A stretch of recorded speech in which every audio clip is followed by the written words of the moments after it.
Normally I wouldn't jump straight to an unboxing, but I thought that this was too good to share. It's a Kit Kat box that says Fragile on it. Anyway, so we'll go ahead and we'll open this on video. Just because why not? If I can. Maybe getting a tripod would have been a better idea, but I'll try and do without. Of course, this knife would actually do its job. We would be able to do it without a knife. I got a leg. I could use a leg. Let's try and do this without cutting the actual contents of the box. That would be very helpful. Which, by the video title, you'll know what it is if this video gets uploaded. I mean, if the contents don't work, I'm not going to bother uploading this video. I already know cosmetically this is probably not something I should have bought. Just purely from a cosmetic standpoint. It's really, really in bad shape cosmetically. Alright, so what do we get? Now, let's see. We get Air Plus, packing pillows, and some bubble wrap, which contains... Let's see, is it just the camera? I don't remember what came in the listing. We got a camera here, which again, by the video title, you'll know what it is. And that is indeed the entire contents of the box. So we'll get the box out of the way and move on with the video.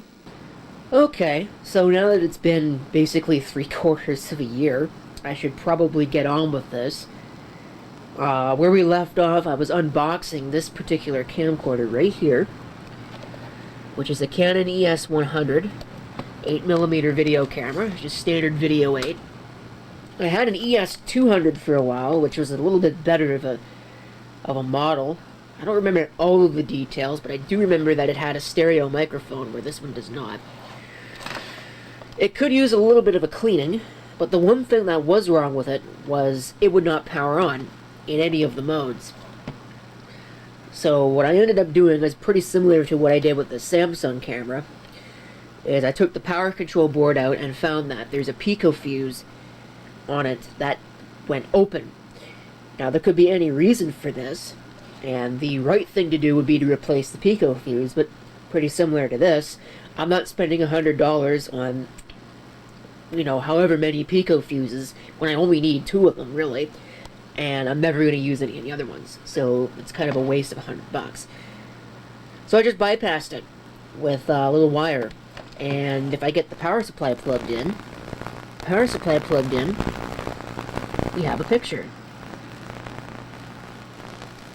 Now, I do still need to test the tape basket on this and make sure that it will actually record, and there is a problem with this tape basket. These cameras use a lot of really intricate ribbon cable systems. Like, there's a lot of ribbon cables that are all interconnected in some weird way, and it's really, really hard to follow. But one of the connectors, there's a connector down here somewhere. The connector actually fell apart.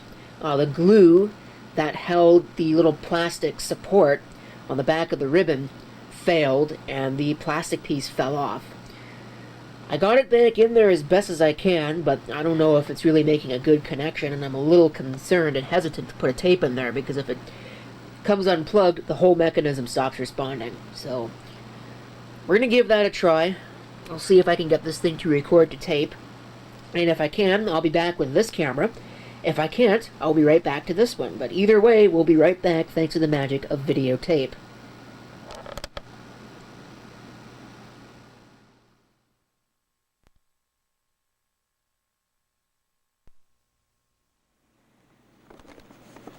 Okay, well, we're kind of recording right now with the Canon ES100, but I'm using a surrogate recorder. You can see it right here. This is actually the camera that I was using previously, which will record to tape in VTR mode, which is pretty nice. You might be able to see it in there. Probably not. And that'll cause some weird feedback. It's too bad I can't actually do that. That'd be neat. But this camera will not accept a tape. You put a tape in it, and it just tells you to eject it. And it won't even retract the mechanism. It tells you to eject it and pulls it out. So I'm guessing that there's still a couple contacts in that ribbon cable that are disconnected. And I really don't feel like messing with that. But we can at least try it out. I've set the date and time. You can take a look at the zoom.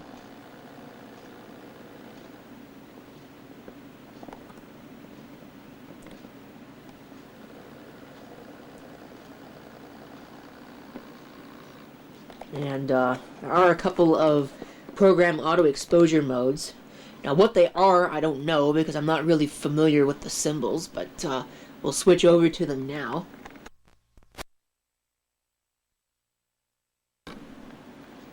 Okay, that apparently turns off the camera, but this is sports mode.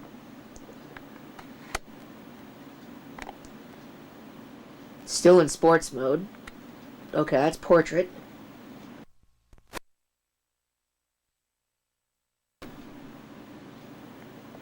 Okay, that's spotlight.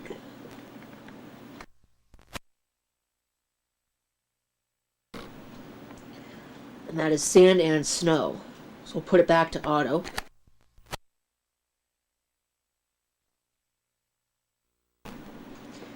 It's making an unsettling grinding noise. I don't know what that's all about. But there's a titler. I don't know if I can really use it. Oh, I can. Well, you can probably see that on your screen. Normally you probably wouldn't be able to see that. But it's a manual titler.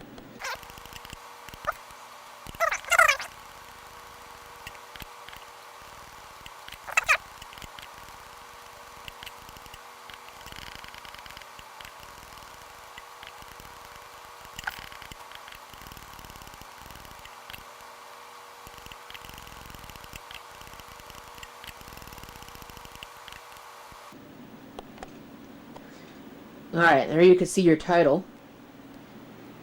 Fortunately, it's not flashing the blinking tape icon on the recording, which might be really annoying. I triggered the date thing. There we go. Apparently you can only display seconds if it's, turn that off. If it, is just the time on its own. That's a little annoying. I think one other, casualty of the Pico fuse is that